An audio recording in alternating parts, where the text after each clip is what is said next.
நமது வேலை விளையாடி சேனலை நீங்க சப்ஸ்கிரைப் பண்ணிக்கோங்க. பக்கத்துல இருக்கிற பெல் ஐக்கானையும் நீங்க கிளிக் பண்ணி வச்சுக்கோங்க. மெட்ராஸ் ஹைகோர்ட்ல இருந்து ஒவ்வொரு மாவட்டத்திற்கும் பாத்தீங்கன்னா கீழ் நிலை பணிகளுக்கு கால்பர் பண்ணியிருக்காங்க. இந்த பணிகளிடங்களும் பாத்தீங்க அப்படின்னா முற்றிலும் நேர்மையின் அடிப்படையில் தான் எடுப்பாங்க. எந்த விதமான போலி இடைத்தரகர்கள்ட்ட நம்பி நீங்க காசை கொடுத்து ஏமாந்துட வேண்டாம். திருவாரூர் மாவட்டத்துல பாத்தீங்க அப்படின்னா வாட்ச்மேன் மசால்சி 2 பணியிடங்கள் இருக்கின்றது. அதுக்கடுத்து பாத்தீங்கன்னா எக்ஸாமினர் சீனியர் ஃபெலிப் ஜூனியர் ஃபெலிப் ஜெராக்ஸ் ஆபரேட்டர் ஒரு 14 போஸ்டிங் இருக்குது. ஆபீஸ் அசிஸ்டன்ட் 7 போஸ்டிங் இருக்குது. அந்த எக்ஸாமினர் சீனியர் ஜூனியர் ஃபெலிப் 14 போஸ்டிங் கொடுத்துருக்காங்க. எஜுகேஷன் குவாலிஃபிகேஷன் திருவாரூர் மாவட்டத்துல பாத்தீங்கன்னா கொடுத்துருக்காங்க. இதுக்கு விண்ணப்பம் கொடுக்க வேண்டிய கடைசி நாள் பாத்தீங்கன்னா 27/5/2024 தான் இதுக்கு கடைசி நாள். திருவாரூர் மாவட்ட நீதித்துறையில் நகல் பரிசோதகர் அதாவது எக்ஸாமினர், முதுநிலை கட்டளை நிறைவேற்றினர் சீனியர் ஃபெலிப், இளநிலை கட்டளை நிறைவேற்றினர் ஜூனியர் ஃபெலிப் மற்றும் ஒளிப்பட நகல் எடுப்பவர் ஜெராக்ஸ் ஆபரேட்டர் போன்ற பணிகள் கால்பர் பண்ணிருக்காங்க. மெட்ராஸ் உயர்நீதிமன்ற நீதித்துறை ஆட்சேர்ப்பு பிரிவின் அனைத்து ஆட்சேர்ப்புகளும் முற்றிலும் தகுதியின் அடிப்படையிலே நடத்தப்படுகிறதுன்னு சொல்லியிருக்காங்க.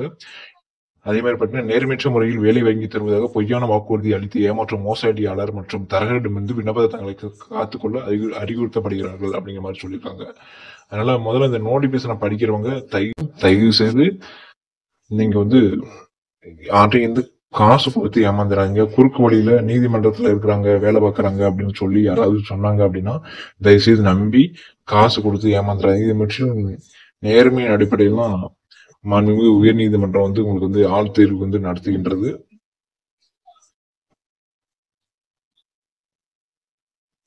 இது என்ன மாதிரி தொகுதிகள்லாம் நீங்க இது ஃபுல்லா நோட்டிபிகேஷனா படிச்சு பாத்துக்கங்க. நகல் பரிசோதகர் 2 போஸ்டிங் இருக்குது. 19,500 ரூபாய் சேலரி. அதாவது ஒரு ஜூனியர் அசிஸ்டன்ட் நீங்க டிஎன்பிசி வருஷங்களுக்கா 2 வருஷம் 5 வருஷம் 7 வருஷம் படிச்சு ஒரு வேலைக்கு போறீங்க அப்படின்னா அதை காட்டிலும் ஒரு 2 மாதங்கள் மற்றும் 3 மாதங்கள் மட்டும் நல்லா ஹார்ட் ஒர்க் பண்ணீங்கன்னா இந்த நகல் பரிசோதகர் அப்படிங்கிற அந்த பணி எடுத்துக்கு நீங்க போகலாம். அதே மாதிரி பாத்தீங்கன்னா இந்த முதுநிலை கட்டளை நிறைவேற்றினர் போஸ்டிங் 3 போஸ்டிங் இருக்குது. இதுக்கு 19,500 ரூபாய் தான் சேலரி. அடுத்து இளநிலை கட்டளை நிறைவேற்றினர் போஸ்டிங் 6 போஸ்டிங் இருக்குது. இதுக்கு 19,000 ரூபாய் சேலரி. அதுக்கு ஜெராக்ஸ் எடுப்பவர் 3 பணியிடங்கள் இருக்குது. 16,600 ரூபாய் இதுக்கு சேலரி அப்படிங்கிற மாதிரி சொல்லிருக்காங்க. இந்த காலி பணியிடங்கள் தோராயமானது அப்படிங்கிற மாதிரியும் அவங்க சொல்லியிருக்காங்க. இது கூட வாய்ப்பு இருக்கு அப்படிங்கிற மாதிரியும் அவங்க சொல்லியிருக்காங்க. இது ஏஜ் பாத்தீங்கன்னா 1/7/2024 அன்னைக்கு பாத்தீங்க அப்படின்னா நீங்க ஆதி திராவிடர் மற்றும் அதாவது SC ST SCA இருந்தீங்கன்னா அதிகபட்சமாக 37 வருடங்கள் சொல்லியிருக்காங்க. ஆனா நீங்க +2 முடிச்சிருந்தீங்க அப்படின்னா உங்களுக்கு ஏஜ் 58 வயசு வரை நீங்க அப்ளை பண்ண உறுப்பினர். எம்பிசிக்கு 34 வருடங்கள், மற்றவர்களுக்கு பாத்தீங்கன்னா 32 வருடங்கள்ங்கிற மாதிரி அவங்க சொல்லியிருக்காங்க. ஆதரவற்ற விதவைக்கு அவங்க முன்னுரிமை கொடுப்பாங்க. அந்த ஏஜ் ரிலாக்ஸேஷன் அவங்களுக்கு உண்டு. அதே மாதிரி மாற்றுத்திறனாளிக்கும் அவங்க ஏஜ் ரிலாக்ஸேஷன் கொடுப்பாங்க. எக்ஸ் சர்வீஸ்மேனுக்கும் ஏஜ் ரிலாக்ஸேஷன் கொடுப்பாங்க. தேசிய மாணவர் படை இந்த இடத்துல ரொம்ப கவனமா இருக்கணும். நீங்க ஸ்கூல்ல வாங்கின NCC இல்ல காலேஜ்ல வாங்கின NCC அந்த சர்டிபிகேட் கிடையாது. நல்லா கேட்டுக்கோங்க. நீங்க போயிட்டு இந்த சர்டிபிகேட் கொடுத்துட்டீங்க அப்படின்னா வேலை வாய்ப்பு உங்களுக்கு பறிபோக்கும். நிறைய ப்ரொஃபஷனல் சென்டர்ல அவங்களுக்கு நாலேஜ் எல்லாம் இருக்காது. நிறைய எல்லா ப்ரொஃபஷனல் சென்டர்னு சொல்லல, புதுசா ரீசெண்டா ஆரம்பிச்சிருப்பாங்க. அவங்களுக்கு எல்லாம் பதியவே தெரியாது, ஒண்ணுமே தெரியாது. நீங்க கொடுக்கறத வாங்கி ஏதோ ஒண்ணு தப்பா பதிஞ்சு வச்சிருவாங்க. ஆன பெண்ணாவும் பெண்ண ஆணவம் பதிஞ்சு வச்சுட்டு போயிடுவாங்க.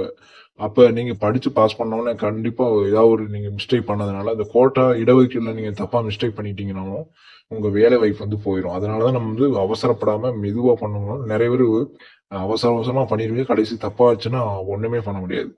அதனால ரொம்ப கவனமா பண்ணுங்க. இந்த முன்னுரிமை அந்த இடஒதுக்கீடு முறையில ரொம்ப கவனம் பண்ணணும். தேவைக்கு அதிகமாக கல்வி தகுதி உடையவர்களுக்கு என்ன செய்யறாங்க அப்படின்னா அந்த ஏஜ் ரிலாக்ஸேஷன் கொடுக்குற மாதிரி இந்த இடத்துல சொல்லியிருக்காங்க. அதனால தாராளமா நீங்க அப்ளை பண்ணிக்கலாம். இதனுடைய குறைஞ்சபட்ச கல்வி தகுதின்னு பாத்தீங்கன்னா நகல் பரிசோதகர், கட்டளை நிறைவேற்றினர் இந்த பணிகள் குறைஞ்சபட்சம் SSLC முடிச்சிருக்கணும் அப்படிங்கிற மாதிரி அவங்க சொல்லிடுறாங்க. அது மாதிரி பிசி எம்பிசி இந்த கம்யூனிட்டியை சேர்ந்தவங்க எல்லாமே பாத்தீங்கன்னா 500 ரூபாய் ஒவ்வொரு பதவிக்கும் பேமெண்ட் பண்ற மாதிரியும், SC ST மற்றும் எஸ்சிஏவா இருந்தீங்கன்னா உங்களுக்கு வந்து ஃபீஸ் வந்து கிடையாதுங்கிற மாரியும் சொல்லியிருக்காங்க. அது மாரி மாற்றுத்திறனாளி, அதே மாரி பார்த்தீங்கன்னா ஆதரவற்ற விதவை, அ அந்த கேட்டகரில வர்றவங்களுக்கும் ஃபீஸ் கிடையாதுங்கிற மாரி அவங்க வந்து இதுல வந்து சொல்லியிருக்காங்க. நல்லா ஒரு முறைக்கு 2 முறை இந்த நோட்டிஃபிகேஷன் நல்லா படிச்சு பார்த்துட்டு, இந்த இன்ஸ்ட்ரக்ஷன் எல்லாம் நல்லா படிச்சுட்டு, அ நீங்க இது பண்ற மாரி இருக்கும். இது வந்து பார்த்தீங்கன்னா, தேர்வின் தன்மைன்னு பார்த்தீங்கன்னா, பொது எழுத்துத் தேர்வு வந்து ஓஎம்ஆர் ஷீட்ல குடுக்காங்க. 170 மதிப்பெண்களுக்கு வந்து குடுக்குறாங்க. அதுக்கடுத்து வாய்மொழி தேர்வு அப்படிங்கிறது இந்த முறைய வந்து கொண்டு வராங்க.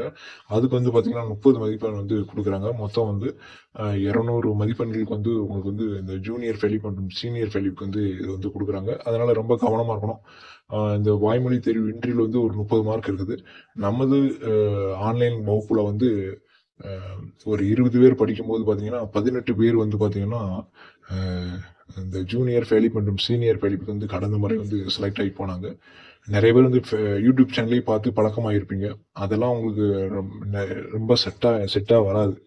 அது வந்து நீங்க யூடியூப் சேனலுக்கே நீங்க அடிமையாகிற மாரி இருக்கும். அது வந்து உங்களுக்கு படிக்கிறதுக்கான இது வந்து ரொம்ப கம்மியா இருக்கும். அதனால வீட்ல உட்கார்ந்து நல்லா படிக்க ப்ரிப்பேர் பண்ணுங்க. நம்முடைய ஆன்லைன் கிளாஸ்ல வந்து நீங்க ஜாயின் பண்றதுக்கான வேலை வேணும் அப்டின்னா வந்து ஜாயின் பண்ணுங்க. இந்த எழுத்துத் தேர்வு வந்து பார்த்தீங்கன்னா, பார்ட் ஏ மற்றும் பார்ட் பி அப்படிங்கிற மாரி இருக்கு. மொத்த மதிப்பெண் பார்த்தீங்கன்னா 50 மார்க்கு. குறைந்தபட்ச தேர்ச்சி வந்து 20 மார்க். மொத்தம் 3 மணி நேரம் மேல சொல்றாங்க. பொது அறிவு, திறனறிவு மற்றும் மனக்கணக்கு நுண்ணறிவு ஒரு 120 கொஸ்டின் வந்து கேட்காங்க. அதுல 48 மார்க் எடுத்தீங்க அப்படின்னா, நீங்க பாஸ் மார்க்ங்கிற மாரியும் அவங்க வந்து சொல்லியிருக்காங்க. அதுக்கடுத்து பார்த்தீங்கன்னா, என்ன ப்ரொசீஜர் அப்படிங்கிறத நல்லா பார்த்து தெரிஞ்சுக்கங்க. இந்த நோட்டிஃபிகேஷன் நல்லா பாருங்க. அதே மாரி வாய்மொழி தேர்வு பார்த்தீங்கன்னா, 1:3 அப்படிங்கிற பேசிங்ல வந்து அவங்க இடஒதுக்கீடு முறை பின்பற்றி வந்து எடுக்குறாங்க. அ எழுத்துத் தேர்வுல நீங்க எவ்வளோ மார்க் எடுக்கிறீங்களோ, அத வச்சு தான் அவங்க வந்து இவங்கள வந்து என்ட்ரிக்கு வந்து கூப்பிடுவாங்க அப்படிங்கிற மாரி சொல்லியிருக்காங்க. உங்க சர்டிஃபிகேட்லாம் நீங்க அப்ளை பண்ணும்போது ரொம்ப கவனமா பண்ணணும். ஏதாவது ஒரு மிஸ்டேக் இருந்தாலும் உங்க வேலை வாய்ப்பு வந்து இன்னொருத்தவங்களுக்கு போற மாரி இருக்கும். அதனால அறிவிக்கைய நல்லா படிச்சு பார்த்துருங்க. இது எந்தெந்த கம்யூனிட்டிக்கு என்ன போஸ்டிங் எக்ஸாமினருக்கு வந்து ஜெனரலுக்கு வந்து பார்த்தீங்கன்னா, ஒரு போஸ்டிங் இருக்குது. பிசி அதர் தென் முஸ்லீம் விடோ உமன் கேட்டகரிக்கு வந்து பார்த்தீங்கன்னா, ஒரு போஸ்டிங் ஆக மொத்தம் எக்ஸாமினர் திருவாரூர் மாவட்டத்த பொறுத்தவரை பார்த்தீங்கன்னா, ஒரு 2 போஸ்டிங் வந்து இருக்குது. அதுக்கடுத்து பார்த்தீங்கன்னா, சீனியர் ஃபேலிப் வந்து பார்த்தீங்கன்னா, பிசிஎம் பெரியாரிட்டில ஒரு போஸ்டிங்கும், எம்பிசி, டிசி, பிஎஸ் டீம்ல வந்து ஒரு போஸ்டிங்கும், எஸ்சிக்கு வந்து ஒரு போஸ்டிங் ஆக மொத்தம் 3 அமினா அப்படிங்கிற அந்த சீனியர் ஃபேலிப் வந்து குடுத்துருக்காங்க. அதுக்கு ஜூனியர் ஃபேலிப் அப்படிங்கிற ப்ராசஸ் சர்வர் பிஎஸ் அப்படிங்கிற போஸ்டிங் வந்து ஜெனரலுக்கு பிஎஸ் டீமுக்கு ஒரு போஸ்டிங்கும், பிசிஎம் மற்றும் பிஎஸ்டிஎம், பிசி பிரியாரிட்டி முஸ்லிம்ஸ்க்கும் ஒரு ஒரு போஸ்டிங் வந்து கொடுத்துருக்காங்க. எம்பிசி மற்றும் எஸ்சி விடோ கேட்டகரிக்கு வந்து ஒரு போஸ்டிங் மொத்தம் 6 போஸ்டிங் வந்து கொடுத்துருக்காங்க. ஜெராக்ஸ் ஆபரேட்டர் வந்து பார்த்தீங்கன்னா 3 போஸ்டிங் வந்து கொடுத்துருக்காங்க. இந்த பணியிடங்களோட எண்ணிக்கை வந்து அதிகரிக்க வாய்ப்பு வந்து இருக்குது. அதனால தொடர்ந்து நம்ம சேனல வந்து பாருங்க. ஒவ்வொரு மாவட்டத்துக்கும் நம்ம வந்து வீடியோ போட்டு முடிச்ச உடனே டெய்லி உங்களுக்கு வருகிற 6ஆம் தேதி முதல் வந்து பார்த்தீங்கன்னா, நம்முடைய சேனல்ல உங்களுக்கு வந்து பிடிஎஃப் கொஸ்டின் ஃபுல்லா நாங்க வந்து குடுக்குற மாரி இருக்குது. அதனால தொடர்ந்து நம்ம சேனல ஃபாலோ பண்ணி வச்சுக்கோங்க. நன்றி, வணக்கம்.